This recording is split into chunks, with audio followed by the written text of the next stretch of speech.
Hello my dear students, कैसे हैं आप लोग। I hope you guys are doing great. Welcome back once again.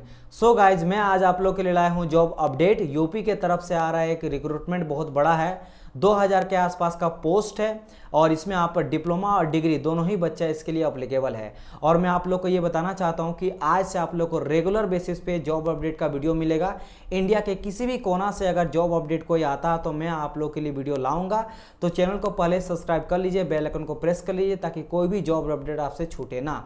Because बहुत सारे बच्चों का कमेंट आ रहा था और बहुत सारे बच्चों जो डीएम कर रहे थे, एसएमएस भी कर रहे थे कि प्लीज़ सर जॉब अपडेट का सीरीज स्टार्ट कीजिए। तो आज से डियर स्टूडेंट आप लोग को डेली कहीं से भी अगर जॉब अपडेट आता है, 1 आए, 10 आए, 2000 आए, 10,000 आए, लाखों आए, मैं आप लोग को इन्फॉर्म करूंगा ताकि आप लोग ज़्यादा से ज़्यादा फायदा उठा पाओ और अपने लाइफ में सक्सेस पाओ। Isn't it? तो चलिए फिलहाल आज के जॉब अपडेट के बारे में हम लोग डिस्कस करते हैं।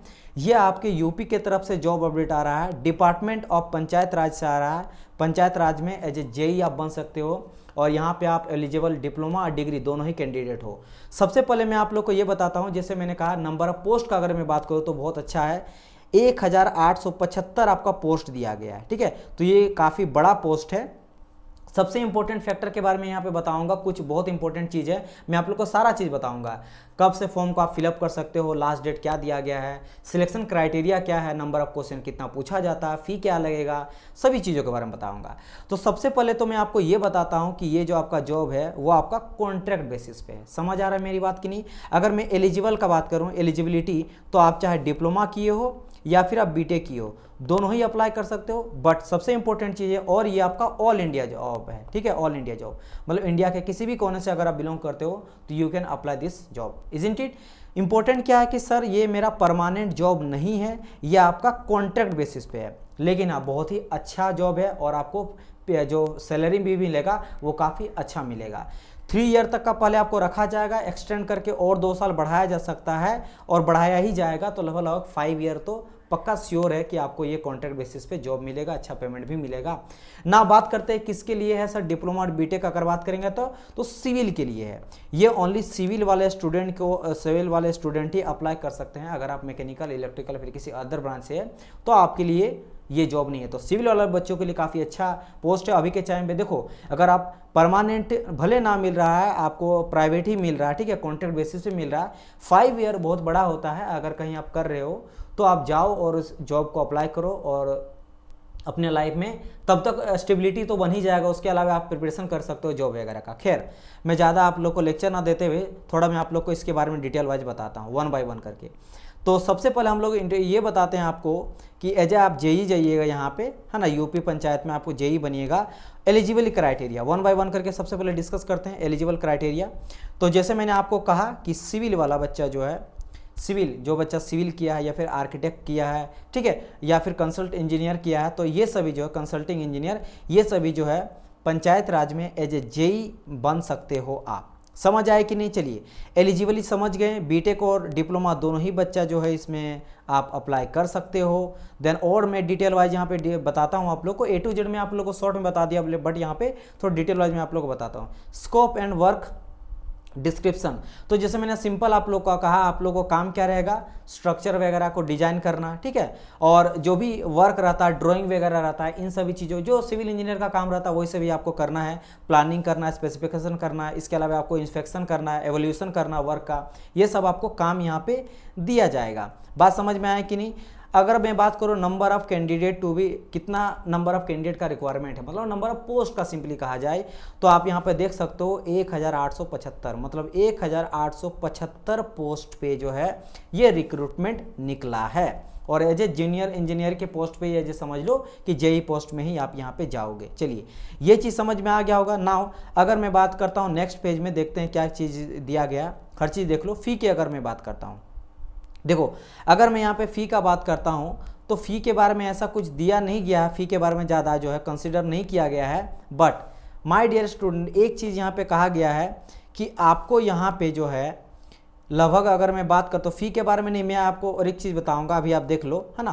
पहले आप एलिजिबल क्राइटेरिया का बात करें, एजुकेशन क्वालिफिकेशन कितना चाहिए, तो या तो आप बीटेक की हो, जो कि 4th ईयर का होता है रेगुलर बेसिस पे, या फिर 3 ईयर डिप्लोमा किए हो, या फिर आर्किटेक्चर इंजीनियरिंग किए हो, तो आप इस फॉर्म को अप्लाई कर सकते हो। अगर एज का मैं बात करूं तो मिनिमम आपका 18 ईयर होना चाहिए, मैक्सिमम 65 ईयर तक आप इस जॉब को अप्लाई कर सकते हो। इसके अलावा अगर आप जो है गवर्नमेंट या फिर प्राइवेट कंपनी में फुल टाइम एम्प्लॉय हो, है ना, तो इसके लिए आप एलिजिबल नहीं हो। ठीक है, देखो यहाँ पे कहा गया full time employed candidate in any government private company will not be eligible. मतलब पहले से अगर कहीं काम कर रहे हो तो आप इसके लिए एलिजिबल नहीं हो। समझ आ रहा है कि नहीं? चलिए ये चीज़ हो गया।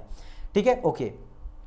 अब यहाँ पे बात करते हैं कितना दिन तक का है जॉब। तो मैंने जैसे आपको कहा 3 ईयर तक का है।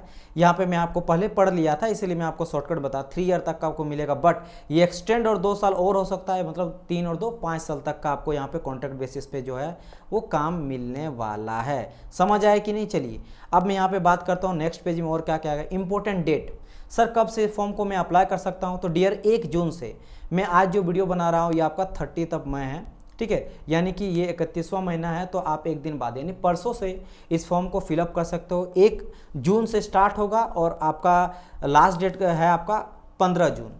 तो लगभग 15 दिन का विंडो दिया गया, इस फॉर्म को अप्लाई आप कर सकते हो। Isn't it? समझ में आया कि नहीं? ये चीज़ है। How can you apply? तो यहाँ पे देखो वेबसाइट दिया गया, इस वेबसाइट में आपको जाना है, देख लेना यहाँ पे, इसको स्क्रीनशॉट लेके अच्छी तरह से इसको आप अच्छी तरह से जो है देख लेना। इसी वेबसाइट के अंदर आपको जाना है और जाने के बाद आप अच्छे से ये जो मैं PDF है ये टेलीग्राम में आप लोग को प्रोवाइड करा दूंगा, तो वहाँ पे अच्छे से पढ़ के सभी चीज़ों को फिलअप करना है, इस फॉर्म को अप्लाई करना है। ठीक है, समझ आया कि नहीं? चलिए ये चीज़ हो गया, फॉर्म फिलअप के बारे में मैंने आपको बता दिया। अब हम लोग और कुछ बताते हैं, सिलेक्शन क्राइटेरिया। तो डियर सबसे अच्छी बात यह है कि इसमें जो है कोई भी एग्ज़ाम नहीं होगा। इसमें एग्ज़ाम नहीं होगा तो सर कैसे मेरा सिलेक्शन होगा? तो मैं आप लोग को बता रहा हूँ सिलेक्शन क्राइटेरिया क्या है।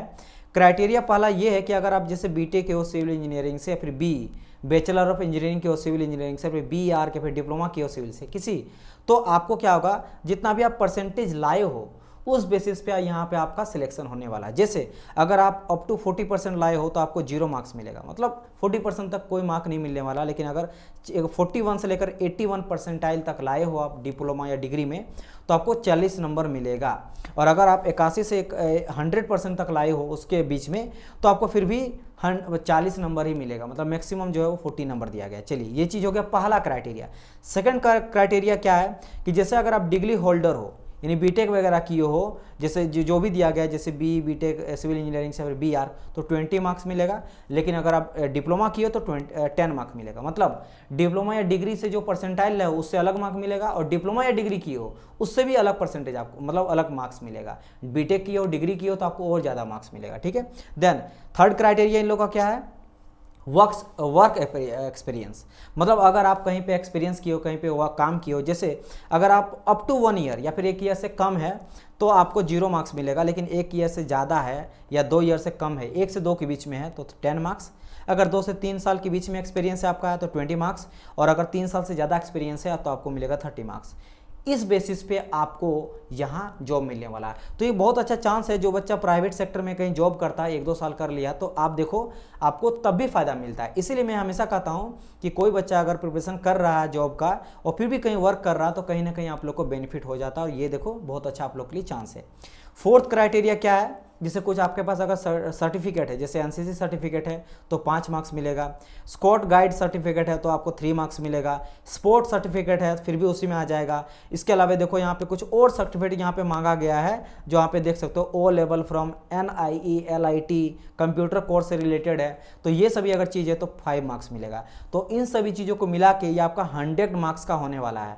और आप किस किस चीज़ में लाइक करते हो, अगर ये सभी चीज़ आपके पास है और आपका सिलेक्शन हो जाता है तो आप इस जॉब को आराम से जाके ज्वाइन कर सकते हो। समझ आया कि नहीं? तो ये कुछ आपका सिलेक्शन प्रोसेस है, यहाँ पे कोई भी एग्जाम वगैरह जो है वो होने वाला नहीं है। ठीक है, अच्छा एक चीज़ मैं यहाँ पे बता देता हूँ, जैसे यहाँ पे कहा गया है जनरल कंडीशन और एप्लीकेशन फ़ी, तो यहाँ पे कोई भी एप्लीकेशन फ़ी वगैरह की बात नहीं किया गया है।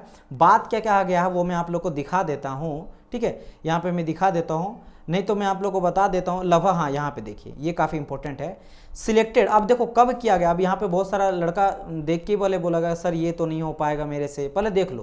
देखो कहा गया सिलेक्टेड कैंडिडेट, एक सेकंड, हाँ क्या कहा गया, selected candidate has to submit bank guarantee for 50,000, ठीक है, एज ए सिक्योरिटी डिपॉजिट। मतलब आपको 50,000 रुपया जो है वो जमा करना है बैंक में।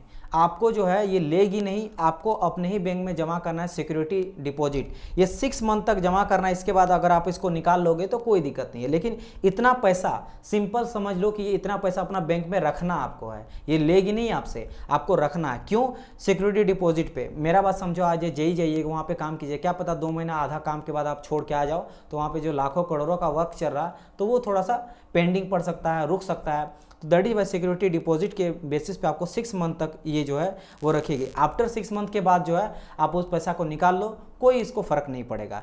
तो ये सभी चीज़ें हैं। बाकी को बहुत सारा सर्टिफिकेट जैसे ईमेल आईडी वगैरह, कॉन्टैक्ट नंबर जो भी मांगा जाएगा फॉर्म में, ये सभी चीज़ आप लोग को प्रोवाइड करना है। समझ आए कि नहीं? तो ये सभी चीज़ें हैं। तो आई होप सो कि आप लोग जो है समझ गए होंगे, और अगर आप लोग इस सभी चीज़ों पे क्राइटेरिया पे फुलफिल करते हो तो जाइए इस फॉर्म को अप्लाई कीजिए एंड आप जॉब में कर सकते हैं। एंड मैं इसका जो पीडीएफ है वो दे दूंगा टेलीग्राम ग्रुप में, जाके सभी डिटेल को पता करके आप फॉर्म को अप्लाई कर लेना। मिलते हैं हम लोग नेक्स्ट पार्ट में, तब तक ले good bye and God bless you all my dear student. अगर वीडियो अच्छा लगा तो लाइक कर लीजिएगा, और कोई भी और जॉब अपडेट के लिए चैनल को सब्सक्राइब कर लीजिए और बेल आइकन को भी प्रेस कर लीजिए। Bye bye.